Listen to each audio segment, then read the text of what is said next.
Hello दोस्तों, welcome to UPPSC classes.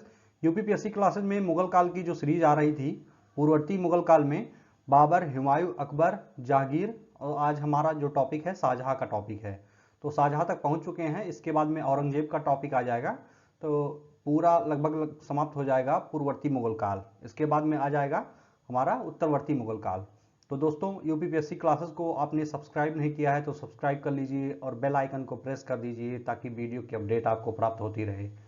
तो दोस्तों, शाहजहां का टॉपिक है आज, जिसका शासनकाल 1628 से लेकर के 58 तक है। तो देख लेते हैं क्या इसके इंपॉर्टेंट पॉइंट है।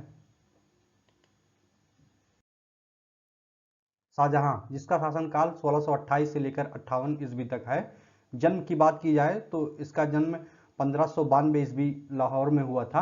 पिता का नाम इसके है जहांगीर। माता का नाम देखा जाए तो जगत गोसाई, जो जोधाबाई के नाम से भी जानी जाती थी। पत्नी इसकी थी मुमताज़ महल यानी अर्जुमंद बानो बेगम, और मूल नाम इनका खुर्रम था। प्राय खुर्रम के नाम से ही जाने जाते हैं इतिहास में। UP triple S C PCS में एक बार पूछा गया है। और उपाधियां जो इसकी थी, शाहजहां की उपाधि थी। राज्याभिषेक के बारे में अगर जो बात की जाए तो आगरा में हुआ था 24 फरवरी 1628 ईस्वी को। शाहजहां अपनी न्यायप्रियता और वैभव विलास के कारण अपने काल में एक बड़ा लोकप्रिय शासक रहा है। शाहजहां का सम्राट जहांगीर के मौत के बाद छोटी उम्र में ही मुगल सिंहासन के उत्तराधिकारी के रूप में इसे चुन लिया गया था। 1627 ईस्वी में पिता की मृत्यु के बाद यह गद्दी पर बैठा था। जो इसकी उपाधियां थी, मोस्ट इंपॉर्टेंट है, अबुल मुजफ्फर शहाबुद्दीन मोहम्मद साहिब किरण ए सानी की उपाधि धारण किया था। तो ये एक बार यूपी टीजीटी वगैरह में पूछा जा चुका है। तो ये इंपॉर्टेंट है। चलिए देख लेते हैं। अर्जुमंद बानो बेगम, जो इसकी पत्नी थी, ये देख लेते हैं इसके बारे में क्या मोस्ट इंपॉर्टेंट है। अर्जुमंद बानो बेगम आसिफ खान की पुत्री और नूरजहां की भतीजी थी। 1612 ईस्वी में अर्जुमंद बानो बेगम का विवाह शाहजहां के साथ हुआ था। शाहजहां ने विवाह के बाद अर्जुमंद बानो बेगम को मुमताज महल की उपाधि प्रदान की थी। तो ये मुमताज महल की उपाधि इंपॉर्टेंट है। UP triple S C PCS और यूपीएसआई में भी पूछा जा चुका है। ये इंपॉर्टेंट है। शाहजहां बनने के बाद मल्लिका ए जमानी की भी उपाधि प्रदान की थी। ये पीजीटी में पूछा जा चुका है। उसे बुरहानपुर में दफनाया गया है। इसके मृत्यु के बाद इसे बुरहानपुर नामक एक स्थान है, वहीं पे दफनाया गया है। लेकिन 1632 ईस्वी में आगरा में यमुना नदी के तट पर इसे दफना दिया गया। बाद में चलकर 1632 ईस्वी में इसे यमुना नदी के तट पर दफनाया गया था। उसी की कब्र पर शाहजहां ने विश्व प्रसिद्ध इमारत ताजमहल का निर्माण करवाया था। और ये मुमताज महल भी कहा है। इसको प्यार से मुमताज महल की उपाधि ये प्रदान किया है। तो ये इंपॉर्टेंट है। तख्त तौस सिंहासन, तख्त तौस सिंहासन जो है, ये शाहजहां के शासनकाल में बना था। इसके सिंहासन में कुछ माणिक्य, सोने चांदी तथा कठोर धातु भी लगे हुए थे, जो अमूल्य हैं। प्रायः यह प्रकृति में स्वतंत्र रूप से नहीं पाए जाते थे। इसी वजह से यह कुछ इंपॉर्टेंट है। तख्त तौस सिंहासन, यह सिंहासन सोने एवं चांदी के कठोर धातु तथा मोर के पंख से निर्मित कराया गया था। यह सिंहासन मोर मयूर सिंहासन के नाम से जाना जाता है, तथा यह प्रसिद्ध था। इसके निर्माण में शाहजहां ने आगरा में करवाया था इसको। और राजधानी आगरा से दिल्ली हस्तांतरित करते समय तख्त तौस सिंहासन को दिल्ली ले जाकर के दिल्ली के लाल किले के अंदर दीवाने आम में रखा गया।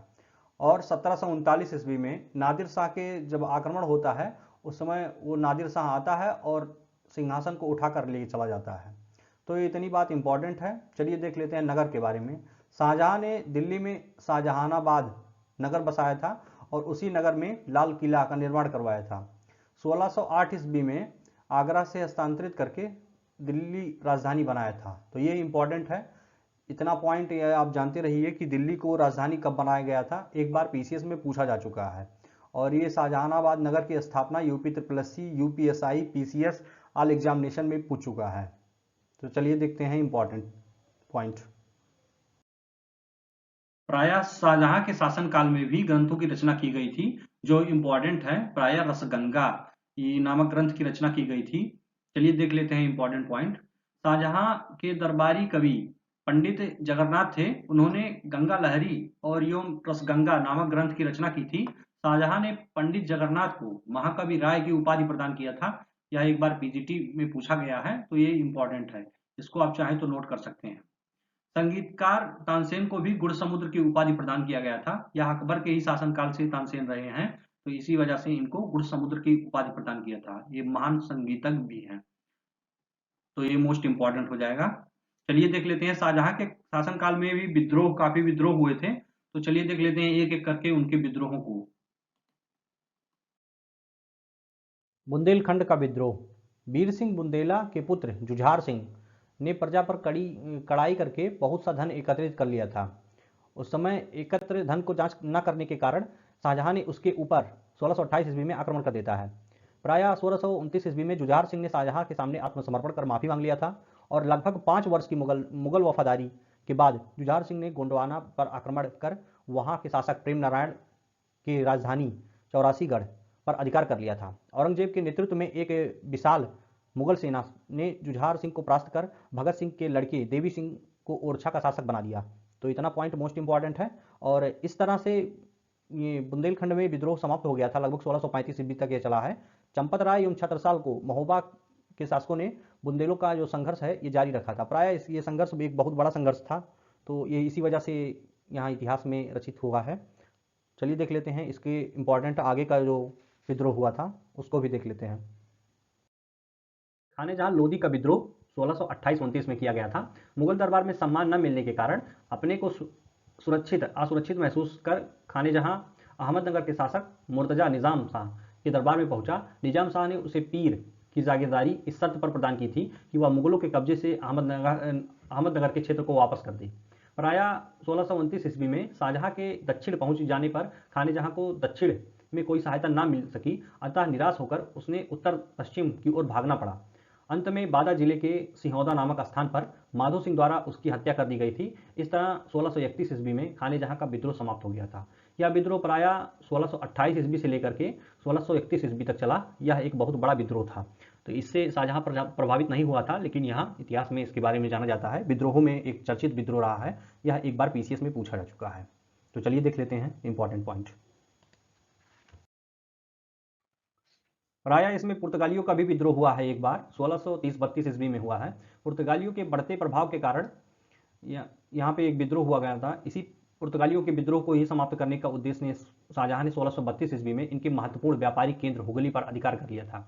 शाहजहां के समय में दक्कन एवं गुजरात के भीषण दुर्भिक्ष अकाल पड़ गया था, जिसकी भयंकरता का उल्लेख अंग्रेज व्यापारी पीटर मुंडी ने किया है। शाहजहां के काल में ही सिख पंथ के छठवें गुरु हरगोबिंद सिंह से मुगलों का संघर्ष हुआ, जिसमें सिखों की हार हुई थी।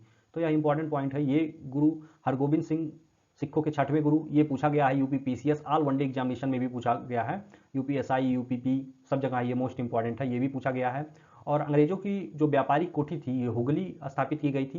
ये पीसीएस में पूछा गया है और वनडे एग्जामिनेशन में भी पूछा गया है। प्रायः पूछा जाता है मेंस में कि पुर्तगालियों की व्यापारिक कोठी हुगली में क्यों स्थापित की गई थी, क्या कारण था कि हुगली में ही या पश्चिम बंगाल के क्षेत्रों में स्थापित करना इनके लिए सरल था। तो ये चीज़ें पूछी गई हैं मेंस में भी, तो इसको आप लोग जानते रहिए और प्रायः इसमें क्या इंपॉर्टेंट है इसको भी देखते रहिए। मध्य एशिया की नीति। शाहजहां ने एक नीति अपने आप को लागू किया था ये राय करके कि चलिए मध्य एशिया पे भी अधिकार किया जाए। 1645 से 46 ईस्वी में मध्य एशिया पर अधिकार करने के लिए कई बार सेना एवं टुकड़ियों भेजा करता था, सेना की टुकड़ी भेजा करता था। उसे मध्य एशिया की नीति में सफलता नहीं मिली। दक्षिण भारत में शाहजहां को सफलता मिली। वह अपने पुत्र औरंगजेब को दक्षिण भारत का सूबेदार नियुक्त कर दिया था। शाहजहां ने नूरजहां को 2 लाख प्रति वर्ष पेंशन देकर के लाहौर भेज दिया था। तो ये इंपॉर्टेंट है। मध्य एशिया की नीति इसकी विफल हो गई थी, लेकिन औरंगजेब के साथ ही इनको दक्षिण की सूबेदारी तथा दक्षिण की नियुक्ति इनको मिल गई थी और पूर्णतः ये आक्रमण करके दक्षिण को अपने पूरे कब्जे में ले लिया था। दक्षिण में उस समय औरंगजेब को सूबेदार नियुक्त कर दिया था। तो ये इंपॉर्टेंट है। उत्तराधिकार का युद्ध। प्रायः उत्तराधिकार का युद्ध अगर जो देखा जाए तो शाहजहां के शासनकाल में जो हुआ है ये प्रायः हर शासन में लगभग हुआ है। तो देख लेते हैं क्या इंपॉर्टेंट पॉइंट है। 1657 ईस्वी में, सितंबर 1657 में अचानक बादशाह शाहजहां अस्वस्थ हो गया और अपने बड़े पुत्र दारा शिकोह को उत्तराधिकारी घोषित कर दिया था। दारा शिकोह पंजाब का गवर्नर था, लेकिन अधिकांशतः समय वह आगरा में अपने पिता के समय ही व्यतीत करता था। मुराद बख्श गुजरात का सूबेदार था और शाह शुजा बंगाल का सूबेदार था। और उस समय दक्षिण का जो सूबेदार था औरंगजेब था। उत्तराधिकार का युद्ध तो हर काल में हुआ है, किंतु शाहजहां के पुत्रों के बीच में उत्तराधिकार का युद्ध इतिहास प्रसिद्ध रहा है। जब औरंगजेब और शाह शुजा को जानकारी मिली कि शाहजहां ने दारा शिकोह को उत्तराधिकारी घोषित कर दिया है, तब मुराद बख्श, औरंगजेब और शाह शुजा आगरा पर अधिकार करने के लिए प्रस्थान किए, जिसके कारण क्रमशः उत्तराधिकार के लिए 5 युद्ध हुए हैं। तो प्रायः यह पांचों युद्ध विशेष इंपॉर्टेंट हैं, क्योंकि पीसीएस की दृष्टि से हैं। प्रायः नाम वगैरह की बात की जाए तो यह प्री वगैरह में पूछ लेता है कूट को मिलाने के लिए, तो प्रायः इनको जानते रहिए। सीधे सीधा कहा जाए तो लाश रख करके ये चारों भाई आपस में लड़ने लगे कि जब निर्णय हो जाता है उत्तराधिकार का तभी इसको दफनाया जाएगा। चलिए देख लेते हैं क्या इसमें इंपॉर्टेंट है और पांचों को देख लेते हैं, पांचों युद्धों को। उत्तराधिकार के युद्ध में प्रायः यही 5 युद्ध लड़े गए थे। पहला है बहादुरपुर का युद्ध, जो 14 जनवरी 1658 ईस्वी को लड़ा गया था। धर्मतपुर का युद्ध, सामूगढ़ का युद्ध यानी सामगढ़ का युद्ध, खजुआ का युद्ध और देवराई का युद्ध। ये पांचों इंपॉर्टेंट है, पीसीएस में और आईएएस में भी पूछ लेता है। प्रायः एक तरफ डेट दे देते हैं, दूसरी तरफ युद्धों का नाम दे देते हैं और मिलाने के लिए आ जाता है, तो ये इंपॉर्टेंट है।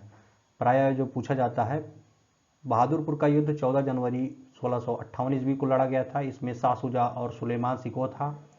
शाह शुजा की पराजय हुई थी और सुलेमान शिकोह की विजय हुई थी। वाराणसी के पास बहादुरपुर नामक स्थान में ये लड़ा गया था। शाह शुजा और दारा शिकोह के पुत्र सुलेमान शिकोह के बीच में लड़ा गया था। सुलेमान शिकोह का सहयोगी राजा जयसिंह थे और इस युद्ध में शाह शुजा पराजित होकर बंगाल भाग गया था। इसके बाद में धर्मतपुर का युद्ध लड़ा गया था 15 अप्रैल 1658 ईस्वी को। मध्य प्रदेश राज्य में उज्जैन के समीप धर्मतपुर नामक स्थान पर औरंगजेब और मुराद बख्श की सेना और शाही सेना के बीच में नेतृत्व हुआ था। जोधपुर के राजा रजवंत सिंह के बीच में युद्ध लड़ा गया था। संयुक्त सेना की विजय हुई थी इसमें। इसके बाद में आ जाता है सामगढ़ का युद्ध 8 जून 1658 को। सामगढ़ का या फिर सामूगढ़ का इसे कह सकते हैं। सामूगढ़ का युद्ध आगरा के पास सामूगढ़ नामक स्थान पर दारा शिकोह और मुराद बख्श एवं औरंगजेब की संयुक्त सेना के साथ ये लड़ा गया था। दारा शिकोह पराजित होकर दिल्ली भाग गया।